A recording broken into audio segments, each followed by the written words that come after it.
জগন্নাথ বিশ্ববিদ্যালয়ের সহ সমন্বয় আন্দোলনে চোখ ভাই আমরা ছাত্রলীগ ফিরে এসেছে সহসমন্বয়ক পরিচয়।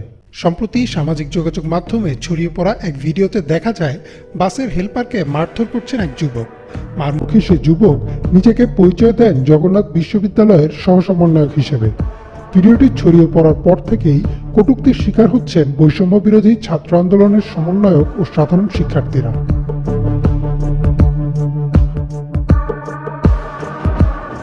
1 মিনিট 7 সেকেন্ডের ভিডিওটিতে দেখা যাচ্ছে যুবকটি বাসের হেলপারের গালে একের পর এক চড় দিয়ে যাচ্ছেন। বাসের অন্যান্য যাত্রীরা যুবককে মাথা ঠান্ডা করতে বললে তিনি বলেন বাস আর সামনে যাবে না। জগন্নাথ বিশ্ববিদ্যালয়ের সহসমন্বয়ক তিনি।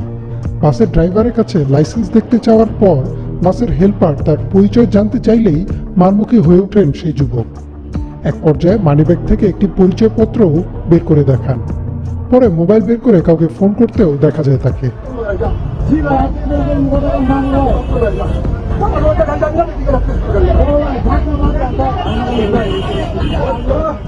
জানা যায় হেলপারকে মারধর করা এই যুবকের নাম তৌসিফ শাকিল। জগন্নাথ বিশ্ববিদ্যালয়ের রসায়ন বিভাগে 2018-19 সেশনের শিক্ষার্থী তিনি। তবে আন্দোলনের নেতৃত্ব দেয়া একাধিক সমন্বয়ক জানিয়েছেন জগন্নাথ বিশ্ববিদ্যালয়ে কখনোই সহসমন্বয়ক নামের কোনো পদই ছিল না। গত 29 জুলাই জগন্নাথ বিশ্ববিদ্যালয়ে 27 সদস্যের যে সমন্বয়ক প্যানেল গঠন করা হয় তাতেও নাম নেই তৌসিফ শাকিলের।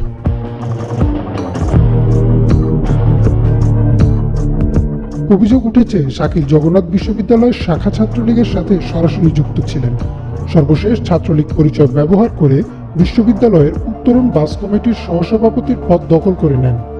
কিন্তু জুলাই ছাত্র আন্দোলনের বিরুদ্ধে অবস্থান নেয় তাকে উত্তরণ বাস থেকে অবাঞ্ছিত ঘোষণা করেন সাধারণ শিক্ষার্থীরা।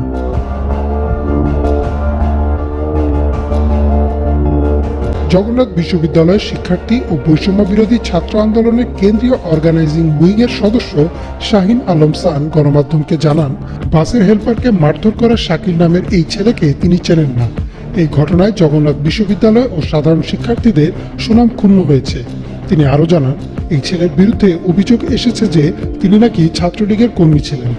তার বিরুদ্ধে দ্রুত ব্যবস্থা নেওয়া হবে এবং এমন ঘটনা কোনোভাবেই কাম্য নয় বলেও জানান সান।